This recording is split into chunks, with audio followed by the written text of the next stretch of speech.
Hello everybody, and welcome back to Kalyn's Korner, Episode 2. Now, in my last episode, we talked a lot about the real-world implications of how minorities, specifically LGBT people, are portrayed in mainstream media. Now, this episode, we're going to talk about how progressive mainstream media, i.e. Hollywood, actually is.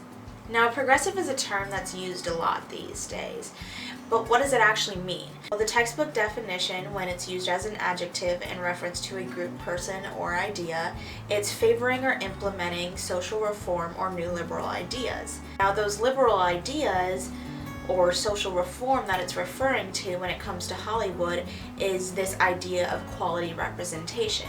But what does quality representation actually mean? Well, that depends on the person or the group that the person is a part of, whether they are a minority, what type of minority they're a part of, what their sort of portrayal is in mainstream media. Everyone's view on quality representation is different.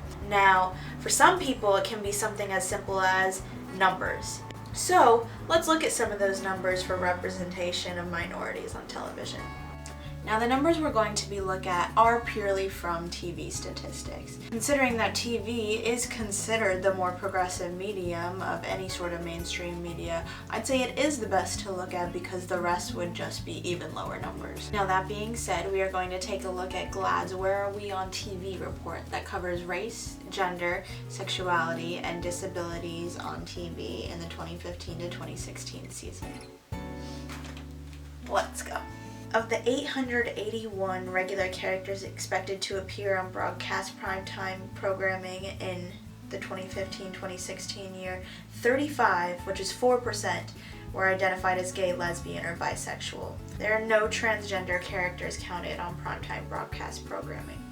The number of regular LGBT characters counted on cable is 84. For streamed series, there were 43 series regular LGBT characters across 23 series. Now, the diversity of LGBT characters on broadcast networks: 69% are white, 19% are black, 7% are Latino or Latina, and 6% are Asian Pacific Islander. Cable networks: 71% white, 11% black, 8% Latino or Latina, 4% Asian or Pacific Islander, 5% other. Streaming content: 73% white, 12% black, 12% Latino or Latina, 2% Asian or Pacific Islander, 2% other. The overwhelmingly white narrative for LGBT characters is extremely problematic, considering that there's such a diverse community within the LGBT community. Why not portray that? 43% of series regulars on primetime scripted broadcast series are women, as opposed to the country's population being 51% female. There are 135 female series regular characters of color, which accounts for 47% of all characters of color. The largest discrepancy among broadcast women of color is the number of black female characters: 59 females versus 86 male characters. NBC, 41% person of color characters. Fox, 36%. ABC, 32%. CW, 29%. And CBS, 25%. Warner Brothers. Over the past 11 years, these numbers have been largely unchanged. Now talking about characters who are differently abled. So GLAAD includes characters who would be covered under the Americans with Disabilities Act, which includes people living with non-apparent disabilities such as cancer, HIV, and AIDS. Though these are not included in the disabilities within the U.S. Census Bureau, which would greatly increase the number from the 12% to 37.6 million that it is. Only 0.9%, 8 characters of over 800 characters, are disabled. Now, if those numbers are what you're looking at for quality representation, I'd say it's rather arguable whether that actually is quality representation. How can Hollywood consider itself progressive when those numbers are still so low? Now, if you're like me, and I'm certain many others, what I believe quality representation to be is taking people who are of these minority religions, races, abilities, genders, sexualities, and giving them quality across the board storylines. That the way you want to portray them is not as an other. You want to make them a part of a universal narrative. In this awesome PBS article, Nikesh Shukla, he states that white people only ever see his experiences as cultural experiences, and he wants white people to see his experiences as universal experiences. And I really agree. As much as you need to be able to portray a culture because they're a minority and obviously there's less known about them because of such, you also need to show that the things they experience are applicable to everyone everywhere. They have experiences that anyone can relate to, as well as their own individual experiences because of the minority they are a part of. But how can Hollywood consider itself progressive when this is the narrative they're continuing to portray?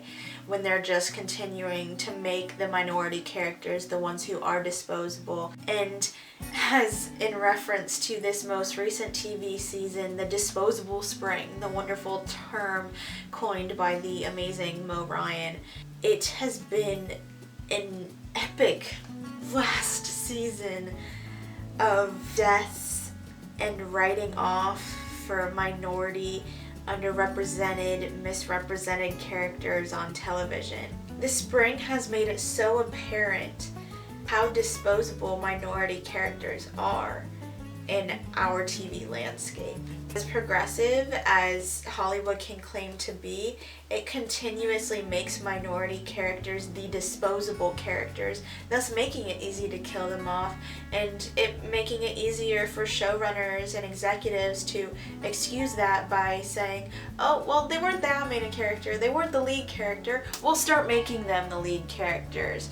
Then maybe they'll stop being killed off. But no, you're making the decision not to have them be the lead characters, so you're making the decision to allow them to be the disposable ones. And in this oh so wonderful disposable spring, these characters are being killed off for very few yet similar reasons. Either A, for no reason whatsoever, 2, to further the plot, 3, for shock value, or 4, to further the narrative of the straight white male character. How can Hollywood consider itself progressive when that's the reason they're killing off minorities? It can't. Now, in my Islam media and pop culture class that I took this past semester, we had the awesome experience of being able to talk to Lexi Alexander. Lexi said this awesome quote that I never really thought about before, but she was being asked about fighting for representation in the media. She basically talked about how those fighting for representation and quality representation in the media don't want it to be the trend that it is to be progressive, and they just want for it to depict real life. How can Hollywood consider itself progressive when actors, writers, producers, executives, showrunners' responses to outrage and outcry over minority characters' deaths or storylines, what have you, is, oh, well, you realize that your anger and this movement you've started against us is going to make us more hesitant to write these type of characters in the future. I despise that statement that I have seen far too many times with all of my being. Why would that be your first response to outcry and outrage? You should take all the criticism you're receiving and understand and try to do better. Actually, not try to do better, just do better. Why do you think that's okay to just say, oh, well, we don't want to write that now because we're afraid you're going to get angry next time? That's such a cop-out. That's such a lazy writer. So freaking lazy to just be like, oh, well, if you don't like how I did it this one way, then I guess I'll never write that kind of character again. That's absolutely and utterly ridiculous, and you need to stop, all of you saying that. You can easily take the criticism you're receiving and just change what you're doing. Change how you're portraying these characters. Change the storylines you write for these characters. No, you don't need to cater to the fans, but listen to the criticism. Change your perspective. Understand the problems within the narrative you are telling. How can Hollywood consider itself progressive when you have showrunners and creators who are denying that they did age-old tropes when it's plain and simple that they did, and giving characters these stereotypes that are oh so awful and just worn out and overdone. When you have those same creators saying that they didn't know about tropes, well, that's not fine, because if you're a content creator, you should be looking into the history of whatever characters you're portraying if you want to portray that sort of character in any sort of, decent portrayal or new portrayal. You're basically saying you aren't looking to create your own original storyline because you could potentially be playing into one of those age-old tropes because you didn't look into it. When you have lazy creators like that, how can Hollywood consider itself progressive? It can't. That's the answer. Lovely statement from the great Lexi Alexander was in response to so many of the lesbian deaths that have been happening on TV. She responded and said, "I'm not against killing characters," which, yeah, that's totally fine. You don't need to be against killing TV characters. I understand they're a part of narratives and they can be a part of great storytelling. But, and listen to this, she says, she starts at the top of the privilege ladder. And that's, I think, the best way to go about it. Because when you're killing off the minorities, they're called minorities for a reason. So if you're killing them off, you're just making them even greater of a minority than they already are. People argue that all characters should be treated equally, but why not portray the more positive aspects of a certain community if you have the opportunity to, when history has only showed them portrayed in these negative situations and acts, not only in media, but also in real life history, what has happened to these communities. So why not allow a more positive rhetoric to be established in our mainstream media for these minority groups? Now, this isn't even taking into consideration the ever-present, questionably more problematic whitewashing of another ethnicity's source material in their mainstream media portrayal, or the issue of characters who are trans or differently abled, or characters of a different sexuality who are portrayed by cis, straight, able-bodied actors, or just the general misrepresentation that puts all cis, straight, white cast in a city or community that is traditionally multi-ethnic, multiracial, multisexuality, multi-gendered, and thus missing an amazing opportunity to portray the true, real aspects of that community in the everyday, real life that it is. And as Lexi Alexander said, those crying out for representation in the media are just wanting to portray real life.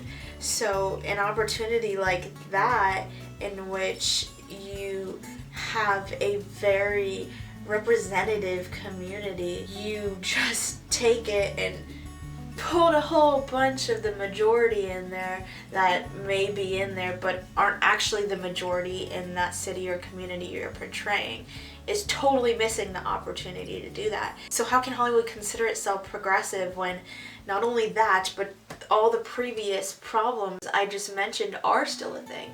They're all topics for another video in and of themselves.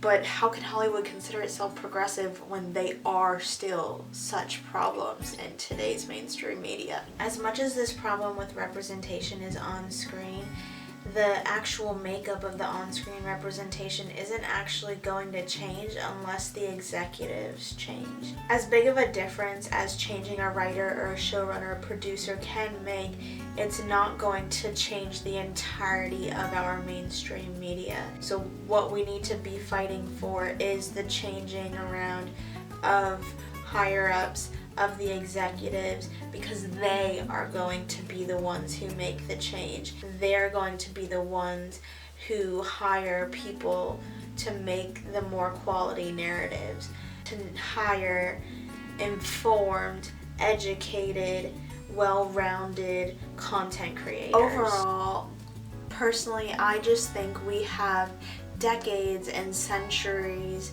and hundreds of thousands of narratives and quality representation for cis, straight, white, often male characters. Despite the fact that a minority is called a minority for the reason, and it's not a majority of a nation, specifically our nation's makeup, it doesn't mean that those of a minority don't deserve quality universal narratives just as much as straight cis white people do. If not even more so, because they haven't received the well-rounded quality representation that the majority has received, as well as just had a repeated awful history within our nation and within the world as far as their treatment goes. Not to mention their treatment within the mainstream media. Isn't it about time they were allowed for the same quality representation in mainstream media? Isn't it about time that they were seen as equal there as people say they're seen in real life? Hollywood isn't progressive. And even though there's increases in amount of characters and maybe a little better storylines for types of people, it is taking far too long to have quality representation across the board for minorities. It needs to stop claiming that this revolution of representation is happening, because it's not, and they still have far too many ignorant content creators out there to claim that they are being progressive whatsoever. So Hollywood, stop claiming you're progressive. Maybe change around some executives up there, see what their impact will be, and then maybe we can talk. And finally, what is definitely going to be a staple on my Kalyn's Korner videos, my shoutouts. First off, I would like to start with my dear, dear longtime friend Marie Eve. She always just shows me so much love and is so supportive. I just had to shout her out. She's absolutely fantastic. Much love to you, Marie. I also just have to shout out my absolutely wonderful friend Kaylee, who is always so supportive, and she loves this YouTube channel so much, so I figured I had to shout her out. She is at LexaYesX on Twitter. Everyone should go follow her. She love you, Kaylee. As always, please be reading everything Elizabeth Bridges writes. Follow her and everything she does. She's great and really interactive, and she loves her fam, and we love you. Someone else I've discovered on Twitter who's really great is Writing Writer. Not only is she a fantastic writer, but she's also just a great individual. You should go read all her work and follow her at Writing Writer. But writing as in like writing out stuff, and then writer as in like you done right, if that even makes sense. Also follow ABCs of, well, formerly ABCs of the 100, now ABCs of the Lou. Two absolutely wonderful ladies who are absolutely always telling it like it is. They've always had a critical outlook on it and really great perspectives, and have such a great knowledge of TV history in general, and are super educated but also a lot of fun. And of course, please send all the love in the world to Nicola Choi. She has been super supportive of me. Thank you so much, Nicola. I have told you how much your support means to me. I can't wait to follow all that you do. It made me sad to see you part ways with Talk Nerdy with Us, but I know you're going to do amazing things. Just thank you for everything. You're absolutely fantastic. Never forget that. And everyone else, please go follow her and send her some love. She's doing great things and will continue to. As always, go read everything Mo Ryan writes. She's absolutely phenomenal. She wrote that Disposable Spring article I was talking about earlier, and you should absolutely go follow her now. Katherine Brooks is a really awesome director and producer who is supporting the LGBT Fans Deserve Better movement. She is making LGBT films, and you should go support all her work. I'll put some links below. Also, MIranda Sajdak, hopefully I'm pronouncing that correctly, another LGBT director, content creator, super awesome, really sweet, really supportive of the community, and you should totally go support her. In that same vein, she is on the wonderful Lexi Alexander's website, and I mentioned Lexi multiple times in this, and if you aren't following what Lexi does, I don't know why you aren't.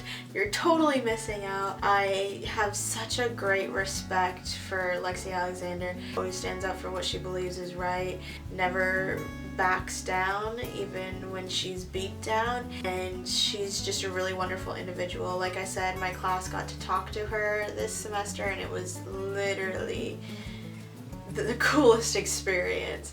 I had anxiety that day and I wasn't able to ask her anything, but I will absolutely never forget everything she said. She's incredibly inspirational and she makes all sorts of wonderful creations and stands up for representation in the media and quality representation, as I've pointed out. So follow everything Lexi does, always, please. Make sure you're still continuing to donate to the Les Crew Trevor Project fundraiser. We have reached over $120,000 and I cannot believe we have come this far. It's such a great cause and I'm so proud of everyone who has helped share it, helped donate to it, absolutely everyone involved. You are all so fantastic. So keep just putting it out there and spreading the love and donating. It's absolutely amazing. You are all amazing. And finally, please subscribe if you like this or any of our other videos, or even if you don't.